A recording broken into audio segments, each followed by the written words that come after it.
사실 암이 재발하는 경우가 있어요. 암세포의 여왕벌을 찾아냈다라고 저는 얘기를 하거든요. 이 암세포들을 최대한 많이 그리고 가능한 한 모두 죽이는 것을 목표로 했던 거죠. 근데 1994년도에 이 존 딕 교수님은 이 통념을 완전히 뒤엎는 역사적인 발견을 합니다. 인사할 시간만 있습니다. 항성의 우주소고래 항성입니다. 반갑습니다. 10월 6일부터 노벨 생리의학상, 그 다음에 10월 7일 화요일날 노벨 물리학상, 그 다음에 10월 8일 노벨 화학상 발표를 하는데, 노벨상 수상을 이번에 누가 할지 각각 노벨 생리의학상, 물리학상, 화학상 분야에서 4개씩 선정을 해봤습니다. 그럼 먼저 예측은 어떻게 하냐? 먼저 매년 노벨상 후보를 발표를 하는 사이트가 있습니다. 금년에도 노벨상 후보를 각 분야에서 3팀씩 3개의 연구 주제를 선정을 했습니다. 그리고 어떤 거를 선정을 했냐? 요즘은 또 AI 시대 아니겠습니까? 클로드, 챗GPT, 제미나이, 요렇게 지난 20년간의 수상자 패턴을 분석하고 현대 과학 트렌드를 반영을 해서 각각의 AI에게 전부 딥 리서치를 실시를 했습니다. 그렇게 선정된 후보들로 오늘 이야기를 한번 해보도록 하겠습니다. 생리의학상을 시작으로 여러분들과 함께 한번 해보도록 하겠습니다. 자, 먼저 노벨 생리의학상 후보부터 한번 알아보도록 하겠습니다. 자, 먼저 클라리베이트에서 선정한 첫 번째 후보입니다. 이 첫 번째 후보는 선천면역의 핵심 기전인 Cgas, 스팅, 경로를 밝혀낸 업적으로 이렇게 3분이 선정이 되셨습니다. 안드레아 아블레스, 그 다음에 글렌 바버, 지지안 첸 교수님입니다. 이 제목만 보면은 잘 이해가 안 되는데 과연 이게 어떤 연구였길래 이렇게 클라리베이트에서 선정한 후보에 올라갔는지에 대해서 지금부터 설명드리도록 하겠습니다. 우리 몸의 최전방의 경보 시스템이라고 볼 수가 있습니다. 이 선천 면역이 바로 즉각 반응을 하고요. 또 인체 감염을 줄여주고 기억 능력이 없다라는 점이 있죠. 이에 반해서 후천 면역 같은 경우에는 우리가 병을 한번 앓던지 뭐 이런 식으로 해가지고 면역 반응이 생기는 거라고 볼 수 있을 것 같습니다. 그래서 우리 몸은 세균이라든지 바이러스 같은 외부의 적이 우리 몸에 침입을 했을 때 이를 막기 위해서 여러 단계의 방어 시스템을 갖추고 있습니다. 그 중에서 가장 먼저 그리고 가장 빠르게 작동하는 것이 바로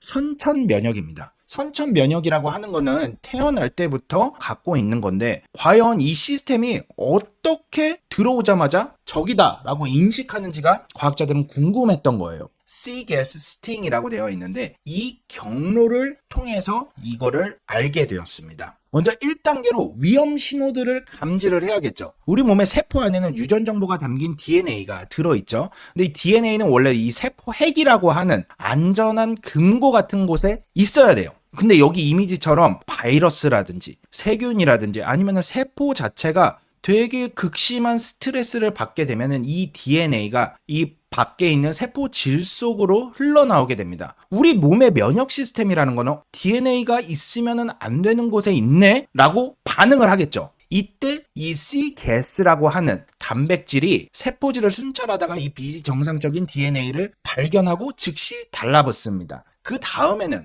어떤 일이 벌어지냐? 이 DNA와 이 Cgas가 이렇게 결합을 하면은 즉시 뭐를 만드냐 하면은 요 cGAMP라고 하는 거를 만들어냅니다. 이게 신호물질인데요. 이 신호물질은 적군을 발견했다. 방어를 준비를 해라. 이런 느낌인 거예요. 그리고 나서 이 세포 내 소기관 중에 하나인 요 소포체 막에는 뭐가 있냐면은 스팅이라고 하는 단백질이 대기를 하고 있습니다. 이 스팅은 뭐냐면은 요 Cgem프, 요 연락병을 수신하는 안테나 같은 거예요. 얘가 여기에 달라붙으면은 본격적으로 문제가 있구나. 그래서 활성화되면서 움직이기 시작합니다. 그래서 이 이미지에서는 이 스팅이 소포체를 이렇게 떠나가지고 택배 상자에 쌓아져가지고 여기 보면은 골지라고 되어 있죠. 이 골지체로 이동한다고 보시면은 될 것 같습니다. 이 골지체로 이동을 하는데 이 골지체가 뭐냐면은 우리 방어 시스템의 총사령부 역할을 하는 거예요. 여기에 스팅이 이동을 하면은 TBK1이라고 하는 다른 단백질을 불러 모으고 활성화시킵니다. 그럼 이렇게 TBK1이 활성화가 되겠죠. 그럼 활성화가 되면은 IRF3 그 다음에 NK 카파비라고 하는 이거를 활성화시킵니다. 그래서 요게 세포 핵에 들어갑니다. 세포 핵으로 들어가면은 DNA에 결합해서 인터페론 같은 항바이러스성 물질을 만들어내는 유전자 스위치를 켜게 됩니다. 그럼 요 스위치를 켜면 어떻게 되냐? 전면 방어 태세에 돌입하는 거죠. 그러면 인터페론이 생성이 돼가지고 세포 밖으로 분비가 되면은 이제 다른 세포들한테 바이러스가 침투했다. 모두 방어벽을 올리고 막 전투를 준비를 해라. 약간 이런 경고 메시지를 보내는 거죠. 그래서 우리 몸 같은 경우에는 바이러스가 더 넓게 퍼지기 전에 감염 초기에 효과적으로 대응할 수 있는 거예요. 이 CGAS가 시작이죠. 그러면은 이 선천 면역의 경로를 밝혀냈는데 그럼 과연 이 과정에서 이분들은 어떤 역할을 했냐? 세 분 중에 글렌 바버라는 분이 계십니다. 스팅의 존재를 가장 먼저 밝힌 분이라고 보시면 됩니다. 2008년도에 이 바버 교수는 바이러스에 감염된 세포가 어떻게 면역 반응을 일으키는지 연구하던 중에 이 과정에 필수적인 미지의 단백질을 발견을 하고 스팅이라는 이름을 붙여준 거죠. 하지만 당시에는 왜 이 수신기가 켜지는지 아직 미스터리였어요. 그런데 이 교수님이 나타나셔. 지지엔 첸입니다. 2012년도에 세포질에서 DNA를 감지를 해가지고 미지의 신호물질을 만들어내는 효소, 이 CGAS를 발견을 해낸 겁니다. 그 다음에 얘가 결합해서 만들어지는 게 바로 이 CGAMP다. 이게 바로 첸 교수님의 발견이에요. 한 명 더 있었죠. 안드레아 아블라저 교수님.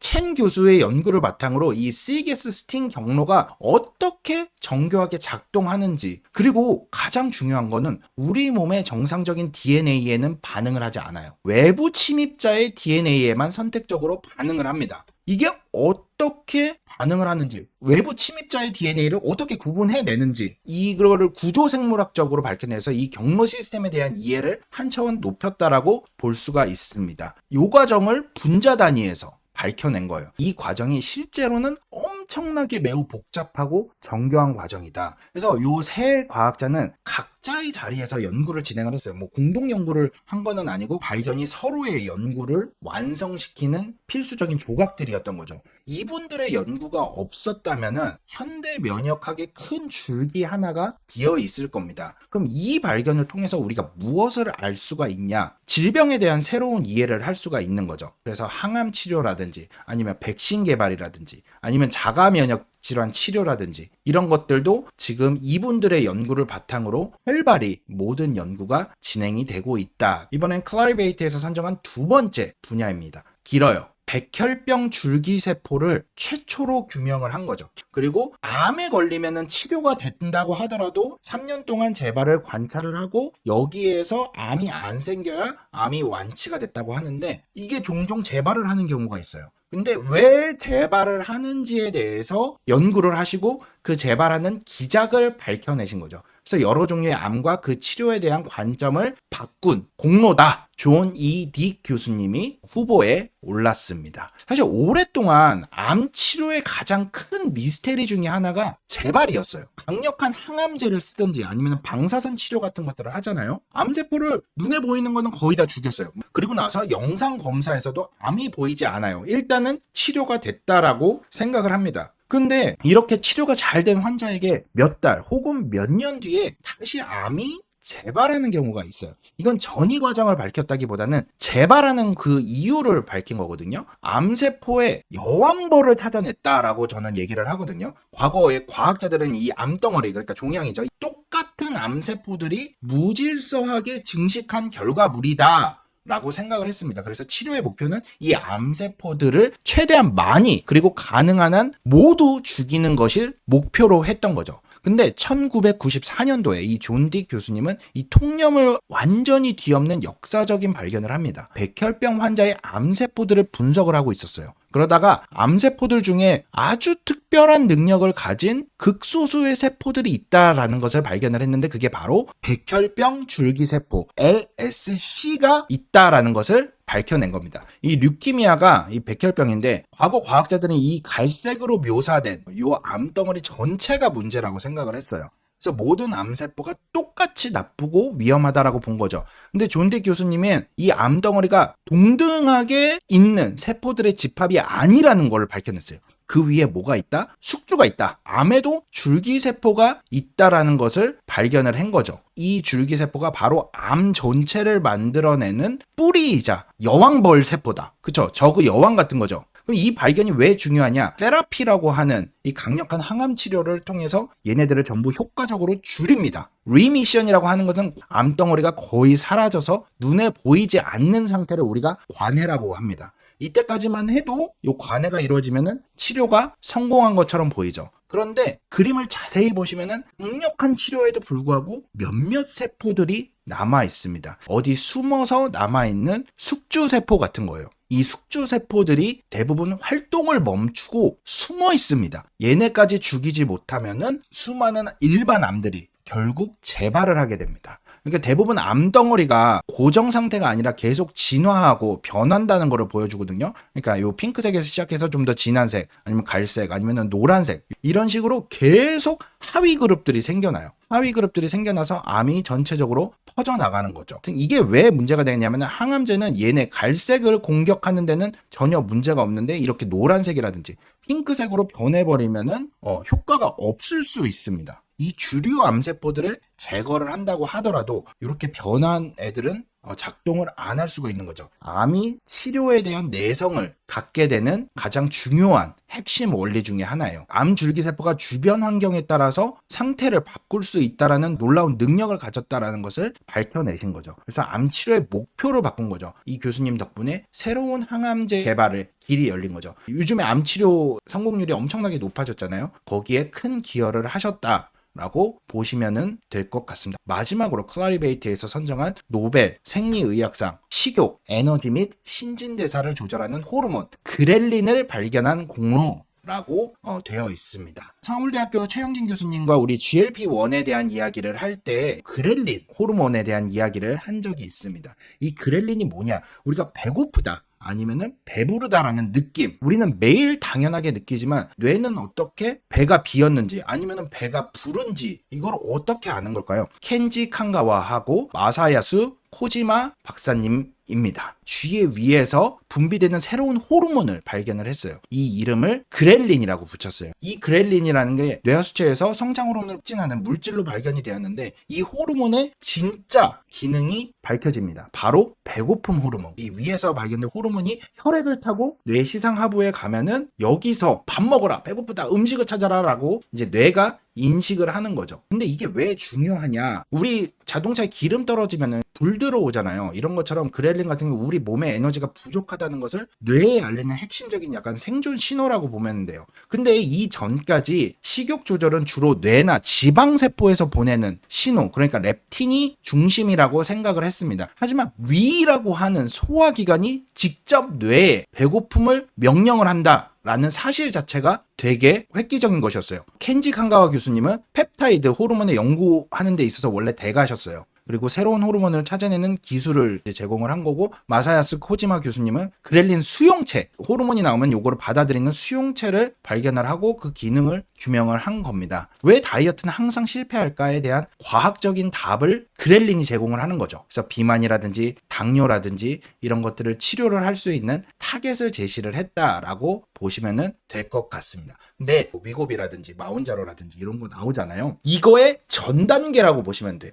이 위고비, 마운자로에서 근간이 되는 GLP-1 연구입니다. 이 GLP-1은 바로 이 조엘 하베너, 롯데 크누센, 스베틀라나, 모이소프 교수님, 이 GLP-1과 관련된 연구를 하신 세 분이 노벨 생리학상 후보에서 가장 유력하게 얘기가 되고 있는 그 분이 아닌가 생각이 됩니다. 사실 1960년대에 인슐린이 어떻게 분비가 되는지를 입으로 먹을 때 하고 그 다음에 혈관으로 주사를 놨을 때 비교를 한 겁니다. 입으로 포도당을 섭취를 하면은 인슐린이 엄청나게 빨리 증가를 해요. 혈액으로 포도당을 주입을 하면은 이렇게 증가를 많이 안 하는데, 이게 뭐냐면은 장이 음식을 감지를 하고 췌장에 포도당이 도착을 하니까 인슐린을 미리 그리고 많이 만들어라 라고 하는 메신저 같은 게 있다. 과학자들은 이 비밀의 메신저를 인크레틴이라고 불렀습니다. 그래서 수십 년간 그 실체를 찾기 위해서 노력을 했고, 이 인크레틴이라고 하는 비밀의 메신저의 가장 중요한 열쇠가 바로 GLP-1이었던 거죠.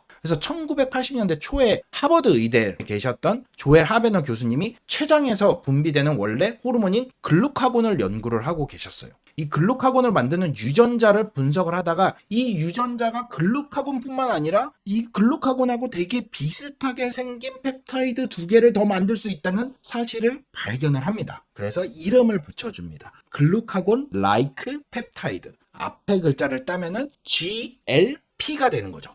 글루카곤 비슷하게 생긴 펩타이드 1, GLP-1이고 GLP-2가 있다. 그래서 하베너 교수님 같은 경우에는 GLP-1이라는 존재가 담긴 유전자 설계도를 최초로 찾아냈다. 그러다가 이 하베너 교수님이 설계도를 찾았는데 그 설계도에서 어떤 부분이 진짜로 이 인슐린을 만들어내는 활성 성분인지는 아직 미스터리였던 거예요. 그때 같은 연구실에 계셨던 이 화학자세요. 스베틀라나 모이소프 교수님이 이 문제를 파고들기 시작한 거죠. 요 그림에 보면은 요게 조엘 하베너 교수님이 발견한 프로글루카곤이라는 단백질의 전체 설계도예요. 이 전체 설계도에는 GLP-1도 있고 GLP-2도 있죠. 모두 들어있어요. 그런데 이 그림 아래를 보면은 그러니까 여기는 장이고 여기는 췌장인데 어디에서 얘네가 사용이 되느냐에 따라서 만들어내는 생산품이 달라지는 거예요. 우리가 궁금해하던 게 뭐였죠? 인크레틴, 비밀의 메신저가 있다. 그게 GLP-1일 것 같다. 근데 되게 여러 종류가 있네? 야, 이 중에 어떤 거야? 라고 확인을 하려고 했던 거죠. 스베틀라나 모이소프 교수님은 바로 이 질문에 대한 답을 찾은 거죠. 요 7번부터 앞이 잘려나간 짧은 형태의 7번부터 37번 또는 7번부터 36번의 요 두 개의 GLP-1이 바로 인슐린 분비를 강력하게 촉진하는 진짜 메신저다. 진짜 인크레틴이다. 라는 것을 증명을 해냅니다. 그리고 하베너 교수님하고 모이소프님의 발견 자체가 치명적인 약점이 있었어요. 약으로 쓰려고 한 거잖아요, 우리가. 근데 자연 상태의 GLP-1은 우리 몸속에서 단 2분 만에 분해돼서 없어져 버립니다. 약으로 쓰기에는 너무나도 짧은 시간인 거죠. 요 DPP-4라고 하는 이 효소가 가위처럼 달려들어서 8번하고 9번 사이를 정확하게 잘라버립니다. 약으로 쓸 수가 없는 거예요. 큰우생 교수님은 두 가지 핵심적인 생화학 기술을 적용을 했습니다. 여기에다가 방패를 달아버립니다. 세마글루타이드라고 하는데 이 세마글루타이드가 여러분들이 알고 있는 위고비예요. 이 리라글루타이드가 싹센다라고 하는 겁니다. 분해되는 거를 조금 늦추기는 했지만 여기를 바꾸지 못했어요. 그래서 싹센다는 여러분들 매일 맞습니다. 위고비는 일주일에 한 번씩 되게 작은 변화이기는 하지만 이 효소가 어디 잘라야 되지? 이걸 알아보지 못하게 만든 거예요. 그래서 분해 속도를 획기적으로 늦춘 거죠. 그래서 위고비처럼 일주일 동안 지속될 수 있게 만든 게 바로 이 세마글루타이드입니다. 그리고 몸에 또 오랫동안 머물러야 되잖아요. 배출도 안 되게 하려고 요 닻을 다른 거예요. 지방산 꼬리를 달았습니다. 그래서 GLP-1의 자연 호르몬의 치명적인 약점을 둘 다 획기적으로 해결을 한 겁니다. 요 세 분이 아마도 이미 약으로 나왔기 때문에 그리고 이 시대적 요구로 인해서 가장 유력한 노벨 생리의학상 후보가 되지 않을까. 요게 1순위라고 저는 뽑고요. 그다음에 2순위는 선천면역의 핵심 기전인 C게스 스팅 경로를 밝혀낸 업적이 두 번째 후보가 되지 않을까. 요 분이 세 번째. 그리고 네 번째는 GLP-1의 임상적인 성공 스토리가 워낙에 압도적이에요. 그래서 이분들은 밀리지 않을까. 그래서 저는 4순위로 밀어놨습니다. 인사할 시간만 있습니다. 항성의 우주 속으로의 항성이었습니다. 감사합니다. 안녕.